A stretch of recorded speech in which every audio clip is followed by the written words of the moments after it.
Dear colleagues, this is a case of cataract. Notice the fact that on the first incision I used the knife to make a niche into the anterior capsule. In order to have the capsulorhexis started, I inject some viscoelastic, and then using the Gris Haber-Force F25 gauge I do the capsulorhexis. I prefer to have that anterior capsule incised by the knife in order to have the step replaced when you use the cystotom to do that step. And doing some hydrodissection, mobilizing the nucleus inside the bag, and then phaco emulsification, starting with cleaning the cortex on top of the nucleus, and then make a small pit to have to be able to bury the phaco probe a little bit deeper inside the nucleus, in the middle of the nucleus. And with the chopper I did that horizontal chop. Another small chop here is separating the small chunk of the nucleus, taking it out just partially, and another horizontal chop, and in this small chop I divide the nucleus a little bit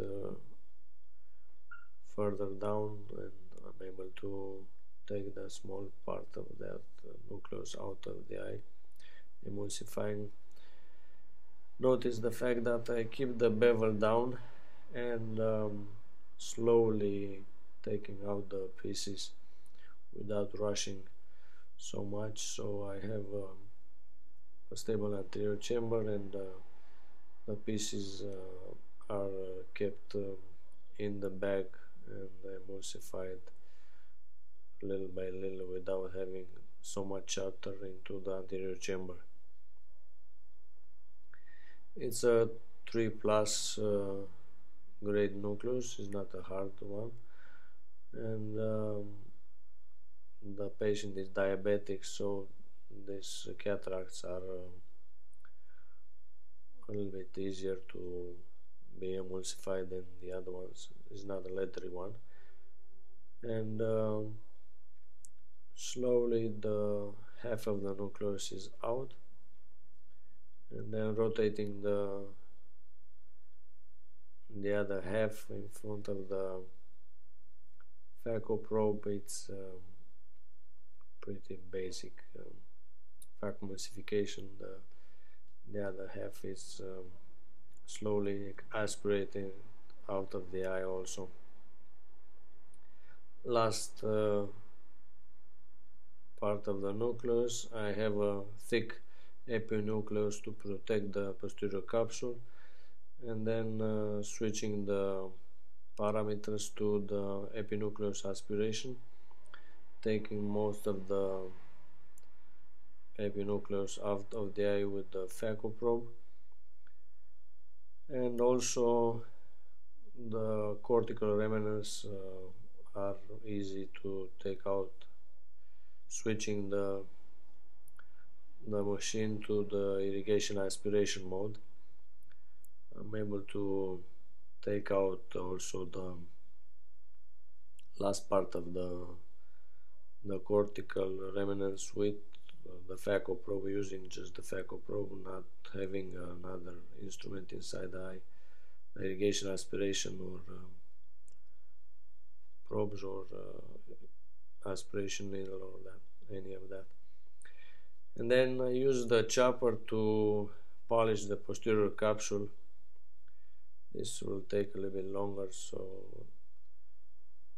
the posterior capsule, it's having a lot of fibers from the cortex left over. These small tedious chunks of cortical remnants are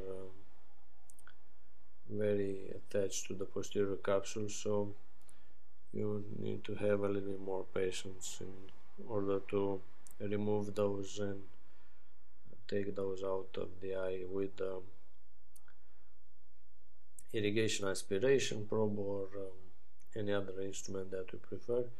In this case, I have the anterior chamber maintained by the irrigation from the phaco probe, and using the chopper I do some posterior capsule polishing, and at the end of the case I end up with a clean posterior capsule.